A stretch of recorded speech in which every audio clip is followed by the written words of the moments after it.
Bonjour à tous, moi c'est Joanne, je vois quelques visages que je reconnais, alors peut-être un peu moins parce que d'habitude j'ai la Charlotte et puis le masque, voilà. Donc je suis enseignante en activité physique adaptée et j'interviens auprès des patients qui sont admis ici en unité de soins intensifs d'hématologie ou en secteur protégé.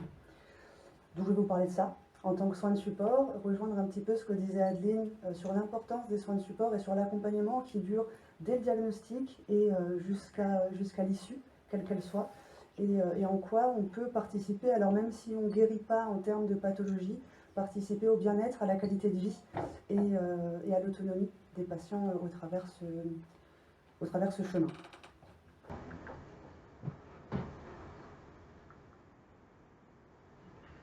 Donc l'activité physique adaptée, hein, pourquoi on dit adaptée? Parce qu'elle va être adaptée non seulement à la personne, à ses besoins, à ses goûts, mais aussi à ses particularités et à ses besoins spécifiques en lien avec la pathologie, mais aussi à l'environnement. En chambre stérile, on est vraiment dans une APA adaptée, plus.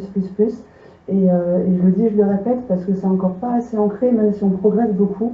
L'activité physique, elle fait aujourd'hui partie des soins de support qui sont recommandés pendant et après la maladie, au même titre que l'accompagnement psychologique, diététique, l'art-thérapie, et j'en passe. Okay, donc c'est vraiment quelque chose d'important et qui est recommandé par les plus grandes instances de santé aujourd'hui et qui est reconnu. Je me suis trompée de sens.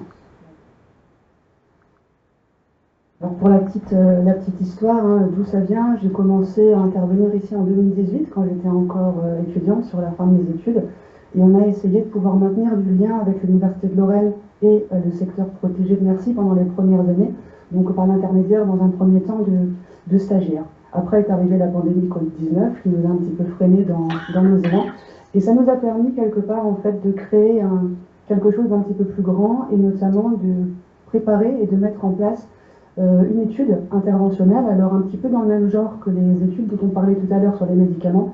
Il y a aussi des protocoles de recherche qui existent pour les soins de support et pour les thérapies non médicamenteuses. Et c'est ce que nous, on a essayé de faire. Et pour ceux qui étaient présents lors des précédentes éditions de cette journée, je vous avais parlé d'un vélo connecté, de biofeedback, de cohérence cardiaque. Donc c'était dans ce cadre-là.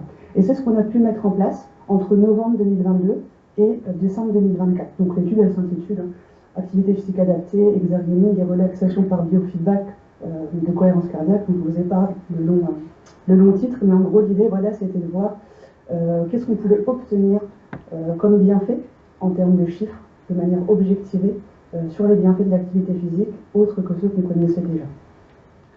Donc l'objectif général, c'était de déterminer quels étaient les effets à court terme de ce type de programme et d'accompagnement. Donc à la fois sur les capacités fonctionnelles, l'autonomie des patients, parce qu'il a été démontré en littérature qu'on avait quand même un impact sur l'autonomie et les capacités fonctionnelles musculaires, cardio-respiratoires qui étaient importants durant cette phase de traitement. Et on s'est dit, en mettant de l'activité physique, peut-être qu'on va arriver à contrer ces choses-là, et c'est ce qui a été démontré. Et nous, on s'est posé la question de l'anxiété, de la fatigue, sur lesquelles il manquait un petit peu d'informations encore jusqu'ici. Et le deuxième objectif qu'on s'était fixé, décidément, c'était de déterminer, comme on est dans un environnement un peu spécifique, de quelle manière on pouvait peut-être majorer encore les bienfaits de cette pratique, et notamment en essayant de se moderniser un petit peu et d'utiliser des outils différents, des outils plutôt innovants, donc un vélo connecté et de la relaxation par biofeedback de cohérence cardiaque. Je vous expliquerai un petit peu de quoi il s'agit tout à l'heure, et puis du coup de savoir est-ce qu'on a des effets additionnels ou pas, ou complémentaires ou pas, à utiliser ce genre de dispositifs qui sont quand même plutôt coûteux. Donc, qu'est-ce qu'on proposait dans le cadre de cette étude? Eh bien, 2 entretiens minimum individuels avec les patients pour leur proposer déjà le projet, leur expliquer le cadre de l'étude et leur demander s'ils étaient OK pour participer. Donc, pour ceux qui ont participé, vous vous souvenez, vous avez signé un petit papier bleu. C'était pour dire que vous étiez d'accord pour qu'on puisse regarder ce qui se passe. Voilà. Et après, à partir de là, on proposait des évaluations de la condition physique pour faire une photo avant et une photo après la prise en charge. La même chose sur les capacités psycho-émotionnelles, et on déployait 3 séances d'activité physique adaptée par semaine pour chaque patient. Donc, et selon le groupe d'affectation, on avait soit une prise en charge en APA classique, donc on avait choisi de l'activité aérobie de type vélo, tout simplement parce que c'est l'activité qui a le plus d'effets bénéfiques à ce qu'on sait aujourd'hui sur l'anxiété et sur la fatigue. Et on a décliné ça après de 3 manières différentes, donc la partie classique, la partie connectée, alors désolé Adeline, il y a des écrans, mais on est chez les adultes. Voilà, donc là l'idée c'est de pouvoir en fait permettre aux patients de pratiquer du vélo en s'immersion le plus possible dans un environnement un petit peu autre que celui de la chambre d'hôpital. Donc il y a des circuits qui sont très très classiques, hein, des routes, des villes, et il y a des choses beaucoup plus rigolotes dans l'espace, sous l'eau, dans des grottes, etc. Et le troisième groupe, donc c'était une activité, pas possible, une activité classique, okay, associée à, en fin de séance, un moment d'entraînement à la cohérence cardiaque dispensé sur tablette. Donc là, en fait, le but du jeu, c'était, dans l'exemple-là, de faire venir un maximum d'animaux s'abreuver autour de l'oasis en jouant sur sa respiration. Donc en fait, plus on était détendu et plus les animaux arrivaient, et plus on était un petit peu stressé ou alors pas très maître de ses émotions, et moins il y avait d'animaux. Donc le but de cet outil-là, c'est vraiment d'apprendre aux gens à pouvoir gérer leur système nerveux autonome au travers de la respiration et à l'appliquer après dans des situations de vie qui peuvent être parfois stressantes ou douloureuses. Donc c'est ce qu'on a mis en place là pendant 2 ans. On a plutôt été bien remerciés parce qu'on a eu du succès. On a 93% des personnes à qui on a proposé de participer à cette étude qui ont accepté. Donc c'est plutôt favorable pour nous, ça veut dire qu'on a soit les bons arguments, soit qui sont trop polis pour dire non, mais en tout cas on a 93%. En parlant du terme d'adhésion, on a 89% des séances qui étaient programmées qui ont été réalisées, ce qui est plutôt un très bon ratio parce que dans les autres études on est plutôt sur l'ordre de 70%. Okay. Ce qui représente à peu près sur 12,5 séances programmées sur l'ensemble de l'hospitalisation à 11,5 séances réalisées. Et donc en gros on a une séance qui a été annulée en moyenne par patient. En tout, on a dispensé 866 séances d'activité physique adaptée sur ces 2 ans. Donc une séance, c'est à peu près 1 heure. C'est un temps où on essaye d'offrir une parenthèse dans les soins, justement. Et voilà, donc on a eu 866 heures minimum occupées par ça. À savoir qu'il y en avait 425 dans le cadre de l'étude et 441 en dehors du cadre de l'étude. Et pour la plupart, c'est pour des personnes qui sont revenues au secteur protégé, qui ont souhaité poursuivre et rebénéficier à nouveau d'un accompagnement par la prise en charge, d'un accompagnement par là-bas. Donc ça aussi plutôt encourageant. Et 75% de ces personnes qui sont revenues ont manifesté spontanément leur envie de reprendre l'activité physique adaptée. Et 80%, parce que quand on se questionne après, ont accepté, ont bien voulu, parce qu'ils n'avaient pas osé demander tout simplement s'ils pouvaient à nouveau bénéficier de cet accompagnement. Donc au-delà de notre succès inégalable, on va dire ça comme ça, on a aussi pu trouver, on a aussi pu démontrer certains effets de l'activité, et le plus important à mon sens, c'est que personne n'a souhaité arrêter en cours de route. Malgré les difficultés et malgré les complications que vous connaissez bien de ce type de protocole, c'est quelque chose qui est devenu une habitude et qu'on n'a pas voulu lâcher au cours de la prise en charge. Et vous le voyez ici, les motifs d'annulation, hein, sur les 89% dont je parlais tout à l'heure, finalement, il n'y en a aucun qui est en lien avec la motivation. Et c'est vraiment une incapacité temporaire à la pratique, à cause d'une altération de l'état général, voilà, qui peuvent survenir du fait des traitements, ou alors la période d'aplasie profonde, ou alors une fatigue vraiment sévère. Mais en aucun cas, personne m'a dit « Oh, j'ai pas envie de vous voir aujourd'hui ». Donc j'ai trouvé ça plutôt chouette. Des chiffres aussi qui sont intéressants, parce que nous, on s'est intéressé, comme je vous le disais, à l'anxiété, à la fatigue et aux capacités fonctionnelles des individus. Et ce qu'on a pu mettre en évidence, c'est que l'anxiété, elle a réduit de 8,7% pendant la phase de traitement, donc avant-après, tout comme la fatigue, 8,5%, tandis que les capacités fonctionnelles, donc sous-entendu cardio-respiratoires et musculaires, elles, ont plutôt augmenté. Et ce changement-là, ils sont significatifs en termes de statistiques, ça veut dire que c'est un changement qui compte et qui va pouvoir avoir de l'importance en termes de recherche. Ce qui est important aussi dans tout ça, c'est qu'en fait, les autres études qui ont des mesures similaires sur ces mêmes paramètres ont mis en évidence que pendant cette période de traitement, tout ça, ça diminue. Donc nous, on a réussi non seulement à maintenir, mais aussi à améliorer certaines choses, et on est plutôt content de ce résultat-là. Et on est plutôt heureux de pouvoir dire que ouais, on a des chiffres qui montrent que on peut dispenser de l'APA et on a des raisons de le faire. Donc notre idée au départ, c'était bien de voir s'il y avait aussi des différences d'efficacité entre les outils qu'on allait utiliser. Alors à ce stade-là de l'étude, parce qu'on n'est pas encore tout à fait au terme de notre cohorte de recrutement, on ne peut pas déterminer de différence d'efficacité entre les traitements. Les chiffres que je vous donne là, c'est des chiffres qui sont partagés, qui sont communs pour l'ensemble des 3 groupes qu'on a analysés. Okay. Et ce qu'on peut en déduire, en fait, c'est que peu importe finalement l'outil qu'on va utiliser, c'est plus l'activité en elle-même et sa régularité qui va permettre d'obtenir des bénéfices en termes de santé. Et on peut en déduire qu'en fait chaque participant aura pu bénéficier des bienfaits de l'activité physique adaptée, quel que soit le moyen dont qu'on lui a affecté, hein, parce que c'est fait par hasard, c'est pas fait en choisissant, qu'on lui a affecté. Finalement, ça laisse transparaître quelques éléments importants, c'est qu'il y a un réel besoin, finalement, qui est exprimé ou qui est encore peu exprimé durant cette période de traitement pour l'activité physique adaptée, et que ce soin de support, il est plutôt efficace. Okay, que ce soit sur les aspects physiques et fonctionnels ou que ce soit sur les aspects psycho-émotionnels qui sont de plus en plus pris en compte. Et tout à l'heure, on disait, Gaudelier disait qu'il était important d'être en forme physiquement, il est aussi important d'être en forme dans la tête. Et en fait, moi, je fais souvent un raccourci, très raccourci, hein, mais je dis souvent, plus on est costaud et plus on encaisse, et c'est un petit peu l'idée là. Et l'idée, au travers de l'activité physique, c'est aussi de se préparer, finalement, à toutes les étapes qui vont encore avoir lieu et qu'on va devoir affronter. Et plus on se prépare tôt, comme pour un marathon, hein, et plus on est apte à réaliser et à relever le défi final. Okay.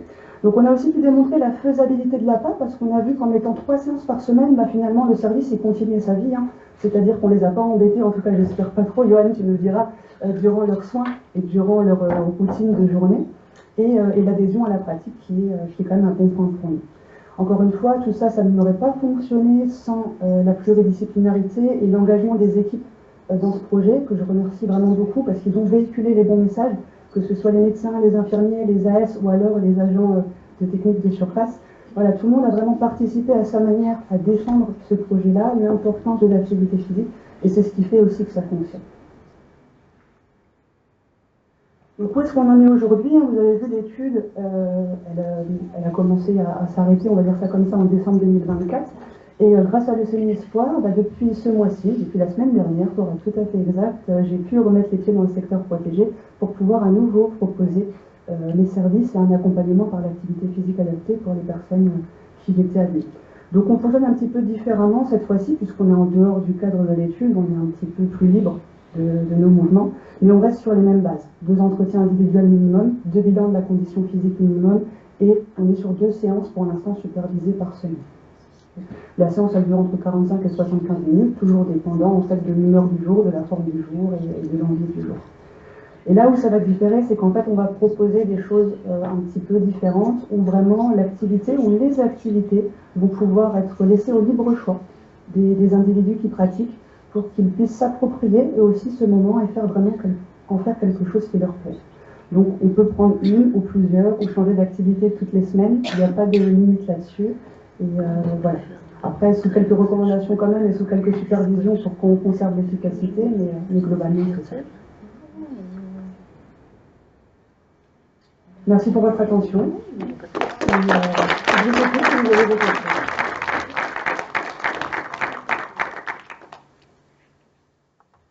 Vous avez des questions? Oups, la caméra est tombée.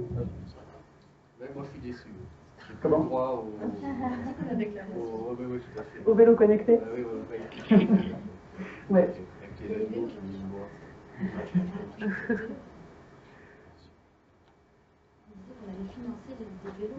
Oui, bien entendu. Alors, c'est vrai que je ne l'ai pas précisé. L'Eucémie Sport était déjà en partenariat avec nous, puisqu'ils nous ont beaucoup aidé dans le financement du vélo connecté et de la tablette pour le biofeedback. Oui. En tout cas, ça a été très utile pendant l'hospitalisation. Pourquoi les vélos? Le sport en général, parce qu'on a tendance à fondre très rapidement. Oui. Puis ce qui ressort souvent aussi, c'est que quand on est tout seul, c'est un petit peu difficile de se motiver, de s'imposer une rigueur. Hein. C'est plus facile de tricher avec soi-même que de tricher avec les autres. Donc le fait d'avoir quelqu'un qui vient pour ça, ça a un petit impact aussi. Voilà. Et donc du coup, je rebondis, parce que c'est important aussi, hein, je disais, grâce à l'Eucémie Sport, c'est aussi grâce à ça qu'on peut continuer. Hein, c'est grâce à vos dons, c'est grâce à votre implication, c'est grâce à toutes les actions que vous menez, et merci beaucoup.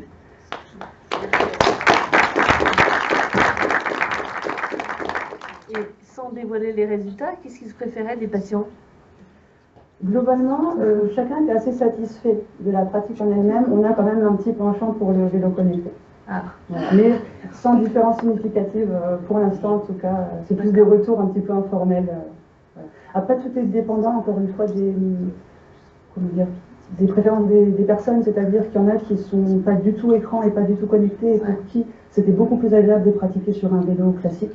Et il y en a pour qui vraiment l'aspect écran, circuit était un vrai levier de motivation. Et on a vu une augmentation du temps de la pratique et de la durée et de l'intensité qui était mise dans la pratique sur ce vélo-là. Tout ce qui est pilates et tout ça aussi, non? Avec les ballons, des choses comme ça, non? Pour la souplesse, vous faites? Oui, ça fait partie des choses. C'est des choses qui peuvent être bien Ouais. pour les gens. J'ai peut-être pas laissé, oh là là, j'ai peut-être pas laissé assez longtemps. En fait, donc c'est des choses qu'on ne proposait pas dans le cadre de l'étude, parce que comme c'est une étude, on est obligé d'être, à un moment donné, si on veut comparer des choses, il faut comparer des choses comparables. Donc c'est pour ça qu'on avait choisi une activité qu'on pouvait un petit peu déléguer comme ça. Mais là maintenant, on est un peu plus libre sur ça. Effectivement, ça fait partie pilates, gym douce, renforcement musculaire, des choses qu'on peut proposer. Ouais. Et comment vous faites de l'escrime et du badminton? Tout est adapté. Tout est adapté, c'est-à-dire qu'on adapte à la fois le matériel et à la fois l'espace. L'idée, c'est qu'on garde la logique interne de l'activité. À titre d'exemple, pour l'escrime adapté, l'idée, c'est le combat, c'est l'opposition, qu'on peut transposer aussi facilement aussi au combat qu'on est en train de mener dans la vie actuelle. Et à la place d'utiliser des fleurets ou des épées, on va utiliser des jalons. Des jalons en plastique qui sont facilement nettoyables. Et voilà, on va vraiment travailler sur la technique de déplacement, sur le maniement de l'arme, etc. Il faut quand même de la place dans la chambre. Oui. Alors en général, il ne faut pas qu'il y ait beaucoup de monde qui traîne. Bah, disons qu'on a besoin 3 mètres devant, 3 mètres derrière à peu près, mais voilà, on arrive toujours à s'organiser, à trouver des solutions. C'est pour ça qu'on est vraiment sur de l'activité physique adaptée, hein, voilà. Et après, les sports de raquettes, ben, on a des petites raquettes avec des ballons de baudruche ou des ballons plastiques. Ouais. Le lit, c'est souvent un filet, et puis voilà. Et l'idée derrière ça, en fait, c'est pas d'être performant en badminton ou d'être performant en escrime, hein, mais c'est bien de passer du temps debout, du temps où on se dépense et où on active notre système cardio-respiratoire et musculaire pour le maintenir en forme, garder le recrutement des fibres, garder la tolérance et l'endurance. À tout ça. Nous, on n'a pas tout ça, non. On ne va pas rentrer dans la guéguerre, mais Non, aussi. mais sur Nancy, ils ne souhaitent pas l'APA. Ils ne souhaitent pas, pour le moment. Bah, pourtant, on a un médecin spécialisé Qui en n'est APA, donc Caroline Bonmati. Ah ben oui, Et qui ne peut pas exercer. Elle a passé un certificat, je sais pas comment vous appelez ça, et donc maintenant, depuis pas longtemps, un jeudi par mois, mais après la sortie, pas pendant l'hospitalisation, elle propose des séances d'APA. C'est ma question aussi. Ça, c'est pendant le split, mais après, vous les suivez, vous faites comment? Parce qu'il y a aussi beaucoup de besoins après. Alors, on les oriente. Moi, j'ai pas la capacité de suivre tout le monde, hein, parce que j'ai des journées de 24 heures, comme la plupart des gens, en fait. Et du coup, on les oriente. Nous, on a la chance, dans le 57, d'avoir des dispositifs comme Moselle Move. On a Prescrit Move aussi, peut-être que vous connaissez pour les gens du 54. Moselle Move. Ouais, en fait, c'est depuis qu'on a eu en 2016 la loi Sport Santé, sport sur ordonnance, qui s'est pas mal améliorée depuis. On peut faire des ordonnances d'activité physique adaptée qui sont prises en charge soit par le département, dans le cadre de Moselle Move, donc on est bien dans le 57, soit par la région, Prescrit Move, et là on est dans 54, 57, 55, 88. Et en fait, ça permet de prendre contact avec des enseignants en APA qui sont spécialisés, soit dans certaines activités, soit dans certaines pathologies, et qui sont sur vos territoires, et avec qui vous pouvez reprendre un accompagnement par l'APA. Donc toutes ces informations-là, on les donne aux patients au moment du retour à domicile. C'est 2 € par séance. Ouais. Donc avant c'était pris en charge totalement, là maintenant ils ont mis quand même une... 10 ans, je sais pas trop. Okay. C'est plutôt un dispositif qui est efficace. Enfin, j'ai l'impression que ça fonctionne pas trop Et puis mal. en plus, en fait, moi je sais parce que du coup j'en bénéficie. Ouais. Et il y a un bilan, comme vous avez expliqué, il y Bien a sûr. un bilan avec un prof d'APA au départ. Et donc soit c'est dans des cours où vous êtes une dizaine, avec un prof de sport adapté, ou après, en fait, ils vous ont, pour les plus, on va dire, mobiles ou valides, ils vous orientent vers des associations sur Metz, là, à l'occasion, ou sur des associations handicap. Et du coup, c'est pour pérenniser après la pratique sur du long terme. Et en fait, l'idée, ça va être... Alors, si on initie l'activité pendant les traitements, la plupart des gens sont quand même sportifs en amont ou actifs en amont. Mais si la pratique, elle est initiée sur ce moment-là, notre enjeu à nous, global, c'est quand même de mener les gens vers un changement de comportement, vers une vie plus active et moins sédentaire. Donc en fait, on va toujours essayer de trouver des relais. On va démarrer nous quelque chose et après, on va toujours essayer de proposer des solutions pour poursuivre. Donc en hospice, avec les enseignants APA qui font partie de la structure, les agents territoriaux avec Moselle Move, Prescrit Move, qui peuvent servir de relais, qui après, eux, vont orienter les personnes vers des clubs ou des associations ou des salles de sport qui sont labellisées sport santé et APA. Et l'idée, c'est qu'après, ça devienne une habitude dans la vie de tous les jours, quoi. Enfin, moi, j'ai fait du volleyball en chambre stérile avec des ballons gonflables et j'étais pas sportif avant la maladie et du coup, ça m'a mis dans cette habitude et je continue à faire du sport tout le temps. On peut dire à Zoé qu'elle a bien fait son boulot. Oui, ouais, je lis tous les jours. On a des photos avant-après, c'est bluffant. Donc au-delà des photos, hein, c'est à ça aussi qu'elles servent les évaluations et les bilans de la condition physique. C'est bien pour voir quels sont les progrès qu'on a effectués et ça participe aussi à la motivation et à booster la confiance en soi et l'estime de soi. Ce qui est super important quand on est dans ces phases-là où on peut douter d'un peu de tout. Voilà. C'était proposé à tous les patients ou il y avait une sélection là? À tous les patients, hormis contre-indication, c'est-à-dire contre-indication à un monsieur qui vient de se faire poser une prothèse de hanche et qui ne peut pas monter sur le vélo parce que ça fait une semaine. Mais sinon, voilà, il n'y a pas de Quel que soit l'âge. Quel que soit l'âge.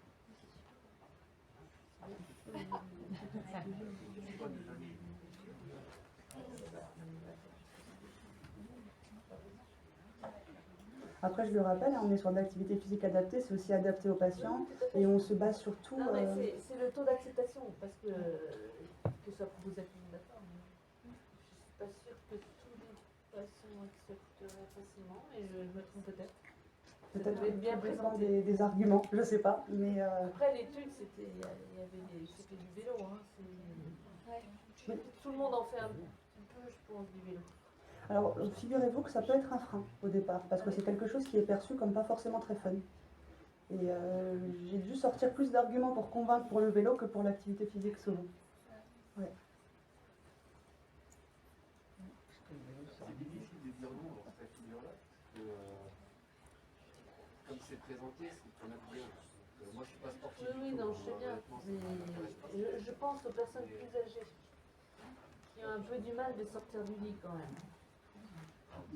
On a beau les motiver et tout, nous on n'a pas la chance d'avoir ce type d'accompagnement, mais on a quand même des vélos, notamment grâce à l'association dans toutes les chambres. Et les kinés passent 1 ou 2 fois par semaine. Mais les deux patients, ils restent dans leur lit toute la journée, quoi. Et on a beau essayer de les motiver, ils n'arrivent pas. Mais il faudrait trouver des moyens, peut-être, en effet, en proposant tous ces trucs-là, hein, peut-être qu'il y en a qui accepteraient de faire certaines choses. Et je pense, voilà. Les jeunes, les sportifs, il n'y a aucun problème. C'est les autres qui ont aussi beaucoup besoin. Après, je pense aussi que l'équipe médicale a un gros rôle à jouer là-dessus. On a des docs, des infirmiers, comme je le disais tout à l'heure, des AS, des ASS, qui sont fervents défenseurs en fait de cette activité et qui font le lien entre les bénéfices engendrés par la pratique et l'impact positif que ça va avoir sur l'évolution de la maladie ou sur les retentissements en tout cas. Parce qu'on sait aussi que l'activité physique, ça permet de diminuer les effets secondaires et les symptômes et de mieux tolérer les traitements. Enfin, c'est des choses voilà, qui, quand elles sont défendues par plusieurs personnes, et je pense aussi que la parole des docs vont compter davantage, ça permet en fait plus facilement de convaincre les personnes quand il y a besoin. Sachant que les mentalités changent, là on est un peu moins dans le repos quand on est malade, mais plus dans l'action. Donc ça aide aussi. Non, mais je suis tout à fait d'accord. Mais voilà, on a encore quelques patients, peut-être aussi parce que trop fatigués. Hein. Bien sûr.